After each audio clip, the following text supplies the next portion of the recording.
एक बार एक सेठ ने एक शोरूम खोला और एक बुजुर्ग को इनॉग्रेशन के लिए बुलाया। उद्घाटन के बाद जैसा कि होता है कि शोरूम के मालिक ने उन बुजुर्ग की बड़ी इज्जत की। बड़ी इज्जत अफजाई करने के बाद उनको बताया कि देखिए, यहाँ पे 21,000 चीज़ें हैं इस शोरूम में बेचने के लिए। इसमें से आपको जो भी चाहिए, जितनी चाहिए आप ले लीजिए।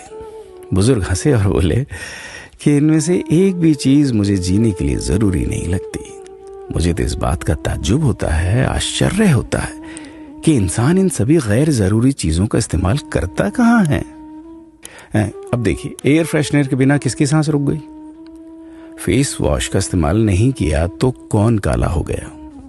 होम थिएटर लाकर कितने लोग कलाकार बन गए? कंडीशनर से किसके बाल मुलायम और काले हुए हैं? अरे, जो डाइनिंग टेबल यूज करते हैं, क्या उनके घुटने नहीं दुखते? थोड़ा दिमाग पर जोर डालकर याद कीजिए कि हैंड वॉश के बिना आपके किस दादा के पेट में कीड़े हो गए थे। अगर हम डीओ मारकर निकलते हैं तो क्या लोग हमें सूंघने आते हैं? एक्चुअल में तो हम सभी इस प्रकृति को चुनौती दे रहे हैं, वरना बुगला जो होता है वो शैम्पू से नहाता है क्या?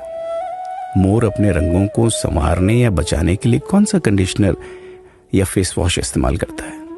कभी किसी बिल्ली को मोतियाबिंद होता देखा है? किसी खरगोश के बाल कभी गिरते हुए या सफेद होते हुए देखे हैं? इनहेलर या बाम के बिना भी कुत्ते के सूंघने की क्षमता उतनी ही तेज है। मधुमक्खी का शुगर लेवल बिना दवाई के भी कंट्रोल में ही है। अलार्म के बिना भी मुर्गा रोज उठकर बांग देता है। दरअसल इंसान पैसा खर्च करके दुखी होने की चीजें खुद ही खरीदता रहता है। नेट बंद तो दुखी, लाइट जाए तो दुखी, मोबाइल का चार्जर खराब तो दुखी, केबल टीवी कट जाए तो दुखी, मच्छर मारने की दवाई ना मिले तो दुखी, महिलाओं को मेकअप ना मिले तो दुखी, मैचिंग कपड़े नहीं मिले तो दुखी। आजकल इंसान 10 मिनट में 20 तरह से दुखी और परेशान रहता है।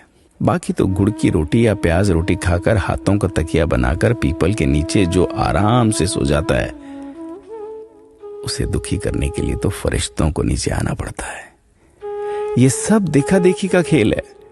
सच तो यह है कि सुखी रहने के लिए बहुत कम खर्चा होता है, लेकिन दूसरों को दिखाने में कि मैं कितना सुखी हूं, इसी में बहुत ज्यादा खर्चा होता है। जैसे जैसे सुविधाएं बढ़ रही हैं, दुखी होने के रास्ते भी खुलते जा रहे हैं।